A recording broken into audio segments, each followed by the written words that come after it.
Pour le tirage du jour, je vous emmène loin, très loin de la France, vers un pays dont on parle peu de l'autre côté du globe par rapport à nous ici en France. Il s'agit de la Papouasie-Nouvelle-Guinée. Alors que se passe-t-il dans ce pays? Pourquoi y consacrer un tirage? Cet article nous dit: la Papouasie-Nouvelle-Guinée, une nation située dans le Pacifique Sud, vit un paradoxe. Ancienne colonie australienne ayant obtenu son indépendance pacifiquement en 1975, elle est devenue membre du Commonwealth des Nations. Sa position stratégique dans l'océan Pacifique attire les investisseurs chinois et l'attention des grandes puissances mondiales.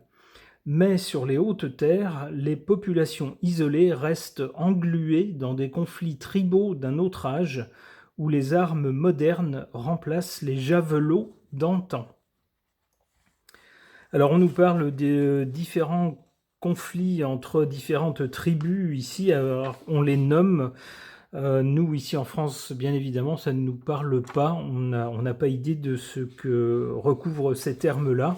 Il s'agit de différentes tribus qui ont fait apparemment pas mal de victimes.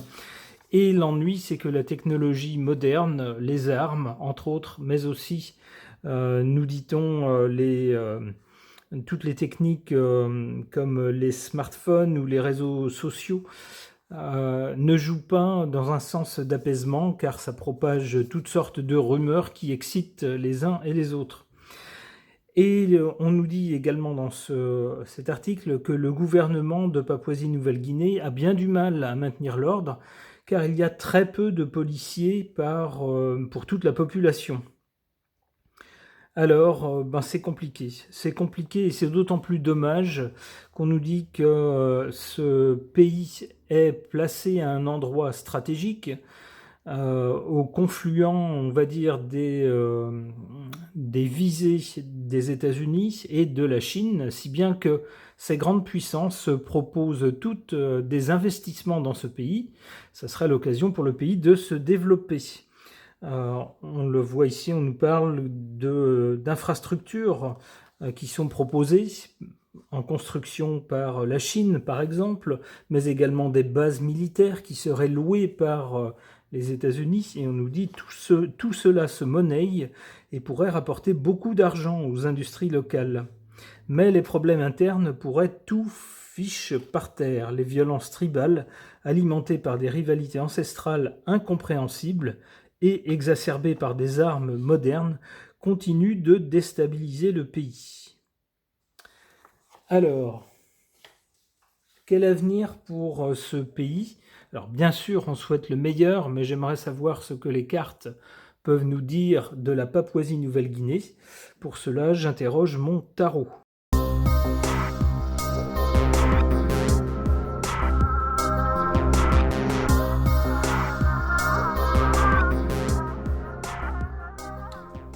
Que suggèrent ces cartes au sujet de la Papouasie-Nouvelle-Guinée? Du côté du passé, on a cette carte de l'impératrice qui nous parle d'organisation, d'administration, de gérer les choses et également de communiquer. On peut y voir le brio avec lequel ce pays est devenu indépendant, puisque cela s'est fait sans violence. Alors, peu de pays peuvent en dire autant.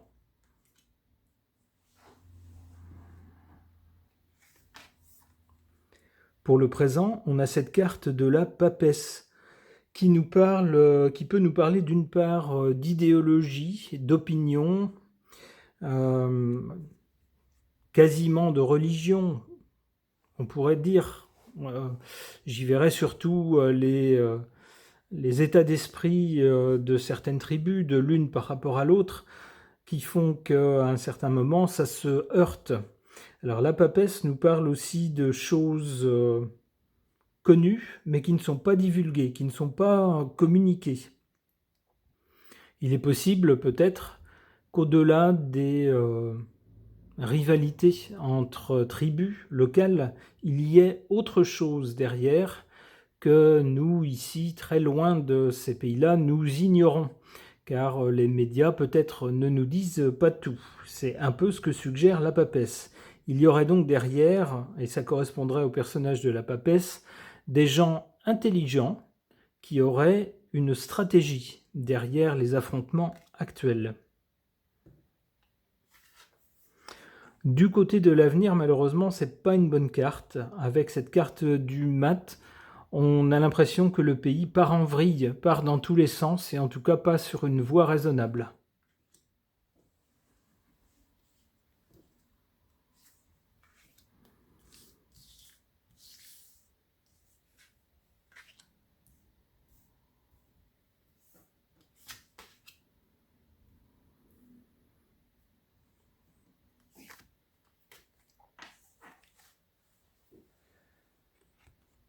En carte en position défavorable, négative, on a cette carte de la justice. Comme l'expliquait l'article, en fait, les rivalités entre différents clans se soldent par des affrontements, car chacun, pour des prétextes réels ou imaginaires, ou sans doute parfois pour des questions aussi de fierté liées à certains événements, chaque clan veut se faire justice. Et en se faisant justice, malheureusement, il y a des victimes. Donc ici, on cherche à se faire justice, mais pas de la bonne façon. Malheureusement, en supprimant, en s'en prenant avec violence à l'adversaire, et parfois ça se solde par des victimes, trop de victimes. Comme pour le confirmer ou y faire écho, on est ici en carte forte, la lune qui domine ce tirage. La lune nous parle d'une unité de personnes. Ça peut être une famille, ça peut être une nation, ça peut être, et là c'est le cas, un clan. Un clan, un réseau on va dire, de connaissances familiales, de voisins, de collègues, etc., qui forment une unité. Ça peut être un peuple aussi, ça peut être une race, etc. Mais une unité de gens, un groupe de gens. Ici, c'est bien ce qui domine le tirage. On a bien, pour ce pays, malheureusement, il semble que ça soit quelque chose de dominant.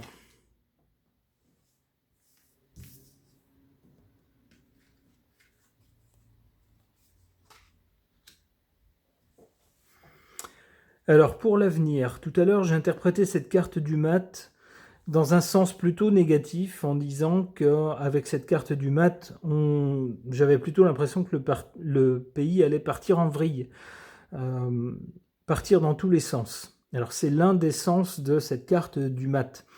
Un autre sens peut être une idée originale, une action originale, indépendante, très différente de ce que font les autres pays, une autre façon de voir les choses et de faire les choses. Une façon qui laisse un peu perplexe les observateurs. Alors c'est peut-être ce qu'il faut voir à l'avenir dans cette carte-là, car elle est alliée au battleur. Le battleur signifie quelque chose de nouveau, une nouvelle action, quelque chose qu'on lance et dont on n'a pas d'expérience antérieure, mais on est enthousiaste, on est plein d'énergie, plein de bonne volonté, on y croit. On vend même parfois un peu la peau de l'ours avant de l'avoir tué, mais peu importe. On est au moins enthousiaste pour faire les choses, on est confiant dans son action. Alors ça pourrait être ça, cette alliance des deux.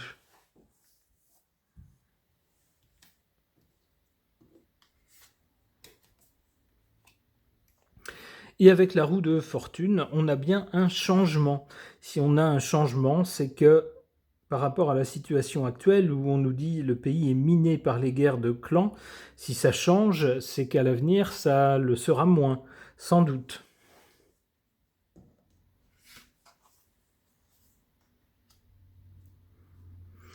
Ok, on a cette carte du pape qui laisse penser une philosophie s'imposera ou que des leaders, alors qui ne seront pas des leaders ayant un pouvoir temporel, pas des leaders ayant des postes clés dans un gouvernement par exemple, mais plutôt des leaders d'opinion, ce genre de choses. Ou s'il y a, alors je ne sais pas quelle religion on court dans ce pays, mais on peut penser à des leaders religieux, joueraient peut-être la carte de l'apaisement en disant, vous, s'en prendre les uns aux autres, ça ne sert personne au bout du compte, ça dessert tout le monde et ça dessert surtout le pays et donc vos enfants.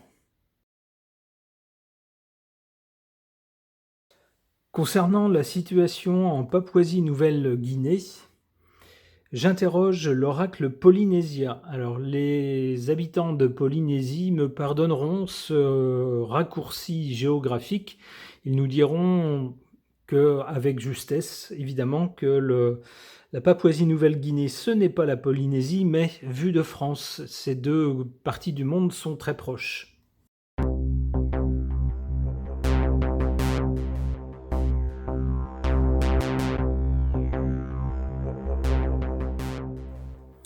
Que suggèrent ces cartes au sujet de la Papouasie-Nouvelle-Guinée? Du côté du passé, on a avec cette carte de la croisière les mots-clés liberté, paix, magnifique et accomplissement. J'y verrai l'indépendance du pays qui a été gagnée sans violence. C'était un très chouette début quand même pour un pays indépendant.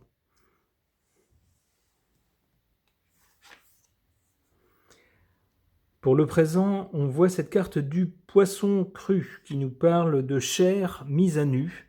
Ça peut faire penser malheureusement aux victimes. On nous parle également de nourriture, de culte et de quelque chose d'obligatoire. Alors ça fait penser à quelque chose de fondamental, comme la rivalité entre les clans.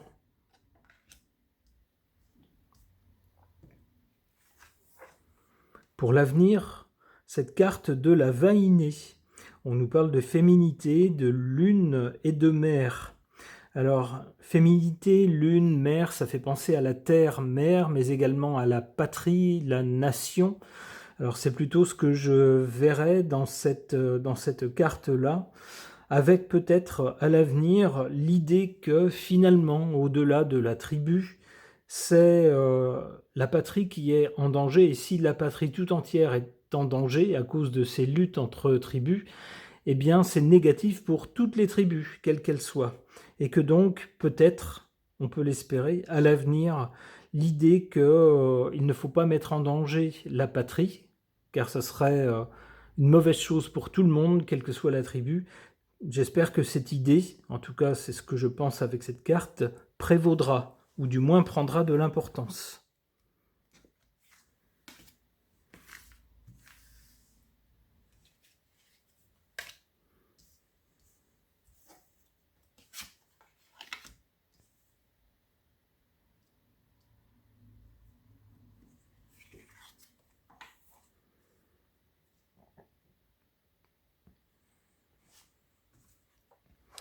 En carte défavorable, cette carte qui nous dit vers le ciel et qui nous parle de croyance.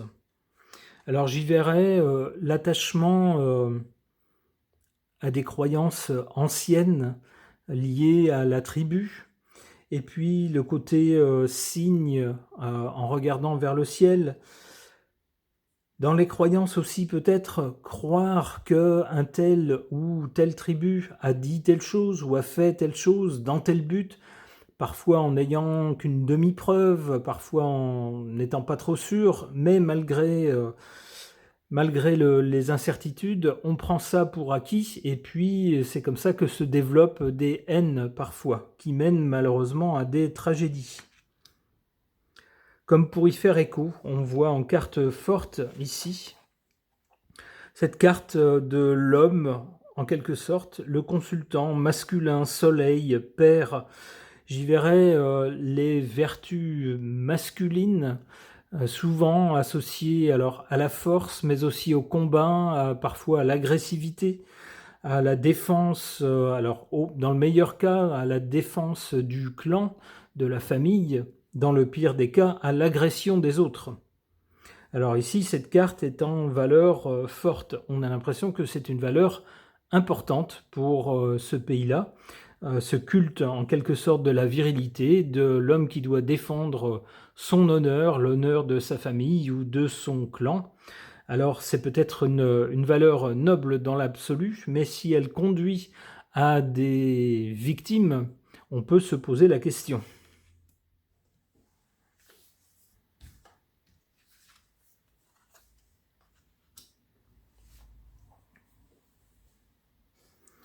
Du côté de l'avenir, donc, après la vainée, on a cette carte du son.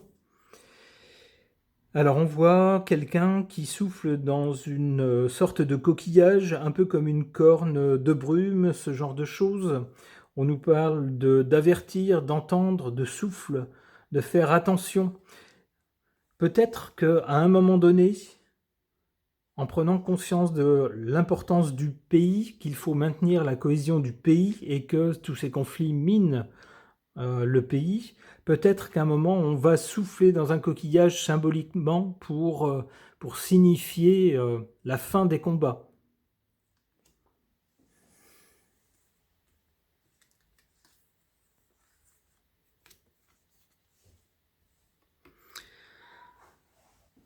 Et donc à suivre, avec la fin des combats, arrivent quoi? Les perles de culture. On nous parle de richesse, d'argent, de profondeur et de patience.